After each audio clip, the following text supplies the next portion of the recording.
दोस्तों, उत्तर प्रदेश में विधानसभा चुनाव 2027 में होने हैं, लेकिन राजनीतिक पार्टियां अभी से चुनाव की तैयारी में जुट गई हैं।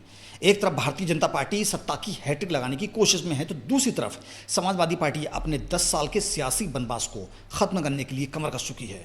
सपा मुखिया अखिलेश यादव इन दिनों एक के बाद एक ऐसे कदम उठा रहे हैं जिनसे साफ संकेत मिलता है कि वे 2027 की लड़ाई को बहुत संजीदगी से ले रहे हैं। सांसदों और विधायकों के घर बैठकें, जिलों में जाकर प्रेस वार्ताएं, पुराने और अनुभवी नेताओं से मुलाकातें और सामाजिक समीकरणों को साधने की कोशिशें। आखिर यह तैयारी अभी से क्यों? सबसे पहले समझते हैं कि यह पूरी कवायद शुरू कहां से हुई।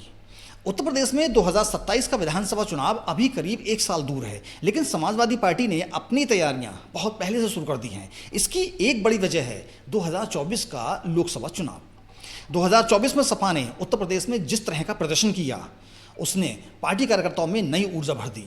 कांग्रेस के साथ गठबंधन करके सपा ने भाजपा को कड़ी टक्कर दी थी और यही सफलता अब पार्टी की 2027 की रणनीतिक बुनियाद बन रही है।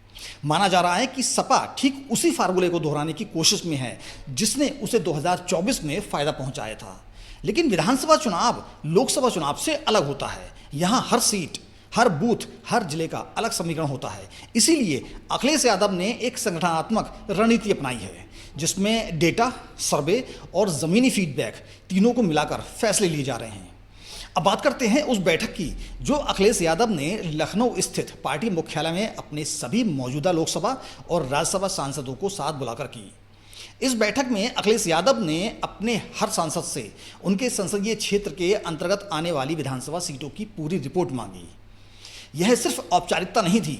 दरअसल पिछले कुछ समय से अखिलेश यादव ने अपने सांसदों को SIR यानी विशेष गहन पुनरीक्षण प्रक्रिया पर नज़र रखने के लिए जिलेवार जिम्मेदारियां सौंपी थीं। इस बैठक में सांसदों से पूछा गया था कि इलाके में प्रक्रिया किस तरह आगे बढ़ रही थी और ज़मीन पर सियासी माहौल किस कदर पर बैठ रहा था।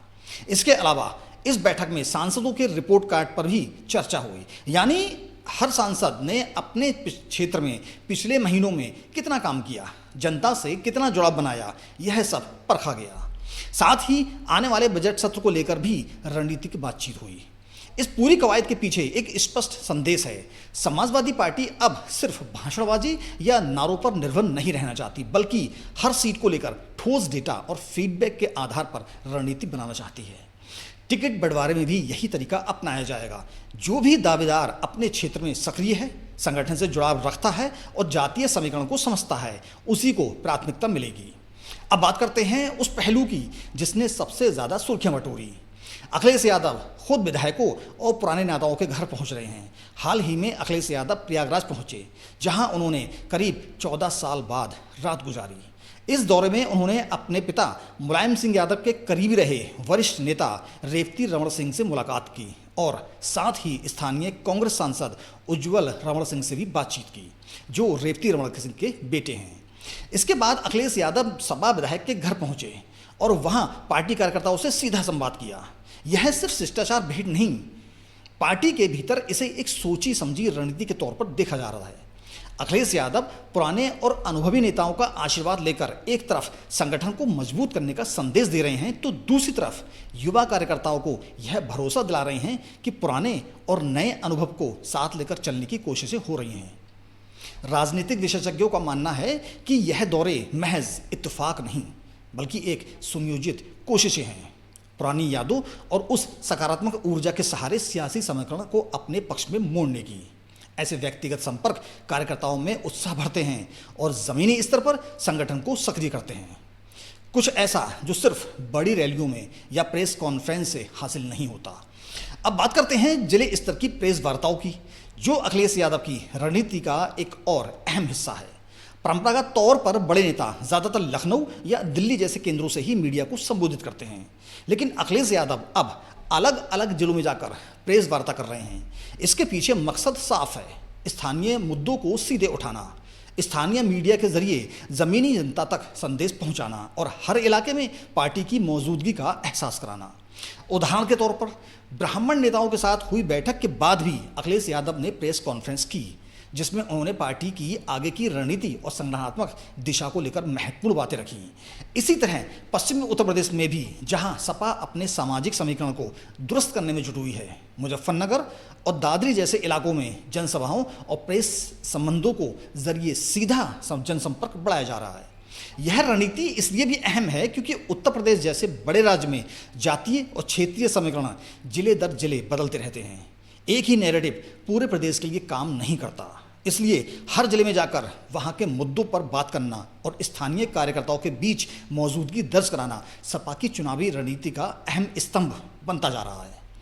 अब बात करते हैं उस पहलू की जो शायद सबसे दिलचस्प है, सामाजिक समीकरणों को साधने की कोशिश।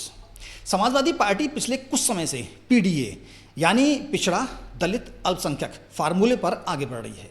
यह फार्मूला 2024 के लोकसभा चुनाव में पार्टी के लिए काफ़ी कारगर साबित हुआ था, लेकिन अब अखिलेश यादव इस दायरे को और बढ़ाने की कोशिश में हैं। हाल ही में लखनऊ में पार्टी मुख्यालय में अखिलेश यादव ने ब्राह्मण समाज से जुड़े नेताओं और कार्यकर्ताओं की एक अहम बैठक बुलाई। इस बैठक में पार्टी के वर्तमान और पूर्व विधायक, सांसद, पूर्व सांसद और ब्राह्मण समाज के वरिष्ठ नेता शामिल हुए। बैठक का मकसद था ब्राह्मण वोटरों तक पार्टी की पहुंच बढ़ाना और उन्हें संगठन के साथ जोड़ना। साथ ही इस मौके को जनेश्वर मिश्र की जयंती से भी जोड़कर एक राजनीतिक संदेश देने की कोशिश की गई। इस बैठक में चुनावी रोड मैप, बूथ स्तर की मजबूती और सामाजिक समरसता जैसे मुद्दों पर भी चर्चा हुई। पार्टी के एक विधायक ने इस बारे में कहा कि यह किसी एक समाज की विशेष बैठक नहीं बल्कि उन सभी सक्रिय नेताओं और कार्यकर्ताओं की बैठक है जो जमीनी स्तर पर काम कर रहे हैं। इस कदम को राजनीतिक हलकों में बेहद अहम माना जा रहा है क्योंकि अब तक सपा को मुख्यतः यादव, मुस्लिम और पीडीए वोट बैंक की पार्टी के तौर पर देखा जाता रहा है। ब्राह्मण समाज तक पहुंच बनाने की यह कोशिशें दिखाती हैं कि अखिलेश यादव अपने सामाजिक आधार को व्यापक बनाना चाहते हैं ताकि भाजपा के परंपरागत वोट बैंक में सेंध लगाई जा सके। इसके अलावा महिला वोटरों को लेकर भी सपा की खास सक्रियता दिख रही है। हाल में परिसीमन और महिला आरक्षण से जुड़े एक विधेयक को लेकर भाजपा ने सपा कांग्रेस को घेरने की कोशिश की थी, जिसके जवाब में अखिलेश यादव फ्रंट फुट पर आकर डैमेज कंट्रोल में जुड़े नजर आए। यह दिखाता है कि पार्टी हर उस मोर्चे पर सतर्क है जहां भाजपा नैरेटिव सेट करने की कोशिश कर सकती है। अब बात करते हैं गठबंधन की, जो 2027 की रणनीति का एक और बड़ा पहलू है। अखिलेश यादव ने हाल ही में हरियाणा के रेवाड़ी में एक शादी समारोह के दौरान मीडिया से बातचीत में अपनी रणनीति का खुलासा करते हुए कहा कि अगले साल उनकी पार्टी फिर सत्ता में लौटेगी। कांग्रेस के साथ गठबंधन को लेकर पूछे गए सवाल पर उन्होंने स्पष्ट किया कि 2027 के चुनाव में भी इंडिया गठबंधन बना रहेगा और कांग्रेस उनके साथ होगी। हालांकि सीटों के बंटवारे को लेकर अभी अंतिम फार्मूला तय नहीं हुआ है और इस पर कांग्रेस कितनी सहमत होगी यह भी देखने वाली बात होगी। लेकिन एक बात साफ है, सपा 2024 के लोकसभा चुनाव वाले गठबंधन मॉडल को ही 2027 में आगे बढ़ाने की योजना बना रही है क्योंकि इसी मॉडल से पार्टी को सबसे ज़्यादा फायदा हुआ था। कुल मिलाकर यह साफ है कि अखिलेश यादव 2027 के चुनाव को लेकर बेहद आक्रामक और सुनियोजित तरीके से तैयारी कर रहे हैं। अब यह आने वाला वक्त ही बताएगा कि यह रणनीति कितनी कारगर साबित होती है और क्या समाजवादी पार्टी अपने 10 साल के सियासी वनवास को खत्म कर सकती है या नहीं।